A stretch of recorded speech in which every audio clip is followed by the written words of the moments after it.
Mohon izin Ustaz, saya langsung jawab. Yang pertama, kita harus selalu ingat bahwa anak ini adalah satu, dia harus menjadi qurrata a'yun. Yang kedua, dia anugerah Allah. Yang ketiga, dia titipan Allah. Yang keempat, dia ujian dari Allah. Yang kelima, bahkan dia bisa menjadi musuh bagi kita. Maka kita berupaya agar anak kita itu selalu qurratu a'yun. Caranya berarti dengan selalu mendoakan yang baik untuk dia. Rabbana hab lana min azwajina wa dzurriyyatina qurrata a'yun waj'alna lil muttaqina imama. Mendoakan qurrata a'yun berarti menjadikan dia berada dalam kebaikan dan memohon kepada Allah agar kita juga dijadikan sebagai yang baik untuk dia. Maka semarah apapun kondisinya, ketika satu kondisi kita emosional kepada anak, maka yang harus kita lakukan adalah mendoakan yang baik. Ada cerita, karena doa ibu itu mustajabah. Karena doa ibu itu mudah dikabulkan Allah. Ada cerita tentang seorang anak kecil di Saudi Arabia pada masa dahulu. Yang anak kecil ini saking nuakalnya, pada suatu hari ada satu acara walimah di rumahnya, ibunya mau mengundang tetangga-tetangga untuk makan kue-kue. Kue-kue sudah disiapkan gitu ya, banyak sekali ditata di dalam nampan-nampan besar di ruang tamu, halawa, kue-kue manis gitu ya. Nah, si anak ini dari luar bawa ember isinya pasir, kemudian semua nampan-nampan yang berisi kue itu dia tuangi pakai pasir. Akhirnya ibunya keluar, lihat, ya Allah, gitu kan, marahnya luar biasa, emosinya sangat dahsyat saat itu. Tapi apa yang dikatakan si ibu? Si ibu ini mengatakan, ya Allah nak, mudah-mudahan kamu jadi imam Masjidil Haram. Di dalam keadaan semarah-marahnya dia mengatakan, ya Allah nak, mudah-mudahan kamu jadi imam Masjidil Haram. Dan anak ini pada hari ini tahun 2018 sudah menjabat sebagai imam di Masjidil Haram hampir 40 tahun lamanya. Namanya Syekh Abdurrahman As-Sudais hafizahullah ta'ala. Syekh Sudais itu kecilnya nakal, tapi ibunya selalu mendoakan yang baik, yaitu ya Allah mudah-mudahan kamu jadi imam Masjidil Haram gitu ya. Jadi ini pertama kan sikap kita kepada anak itu adalah doa.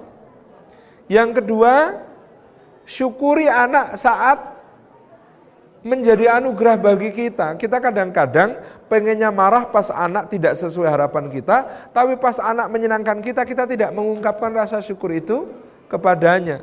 Tidak beralhamdulillah kepada Allah dan tidak menyampaikan cinta kita kepada anak. Kalau dia memang sedang berada dalam kebaikan sikap, pujilah gitu ya. Kecup dia, tunjukkan rasa cinta, kasih sayang, sampaikan walah nak, ya Allah, kamu itu akan menjadi anugerah Allah kepada Umi dan Abi, bapak dan ibu. Karena nanti kalau kamu berdoa nak lewat lisan ini, Allahumma firli wali walidayya warhamhuma kama rabbayani shaghira, maka bapak ibumu akan diselamatkan Allah, diampuni dosa-dosanya.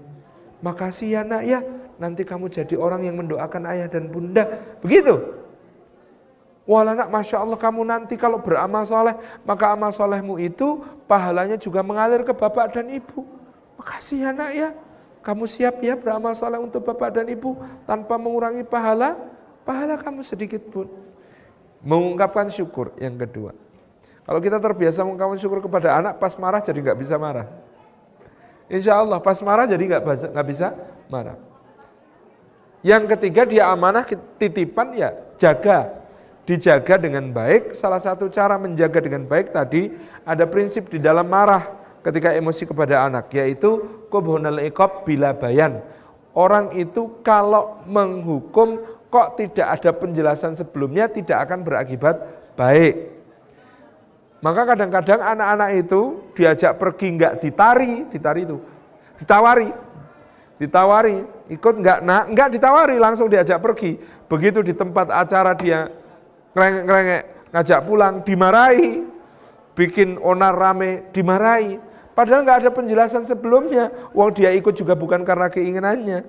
Maka kesimpulan anak yang karena seperti itu, kemudian dia marahi, kesimpulannya cuma satu. Apa itu? Ibuku galak, itu.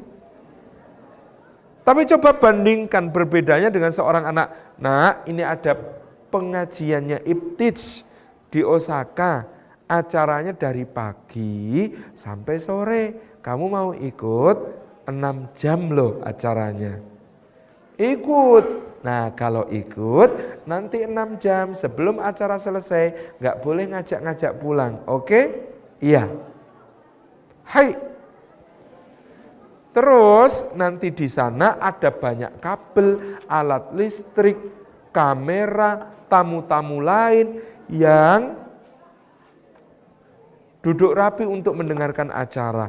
Kalau kamu nanti lari-larian, mengganggu yang lain dan berbahaya. Bisa nabrak proyektor, nabrak kamera, nabrak kabel, tersandung. Maka nanti di sana harus tenang. Gak boleh loncat-loncatan, gak boleh lari-larian kecuali di tempat yang disediakan panitia. Oke? Hai. Nah kalau sudah hai, berarti sudah ngerti, ajaklah. Nanti kalau di sini dia melanggar, baru ibu boleh marah. Karena kalau ibu marah dalam keadaan sudah menjelaskan itu, maka anak kita berkesimpulan, oh aku memang salah, aku dimarahi, tidak sesuai dengan apa yang tadi aku janjikan kepada ibu, maka aku layak dimarahi. It's okay, aku dimarahi, aku nggak akan balas marah kepada ibu. Itu pelajarannya anak. Tapi kalau tadi gak ngerti apa-apa, tiba-tiba diajak, gak diomongin apa-apa, ternyata acaranya lama, gak ada pesan apa-apa, tiba-tiba dia lari-lari dimarahi gitu ya.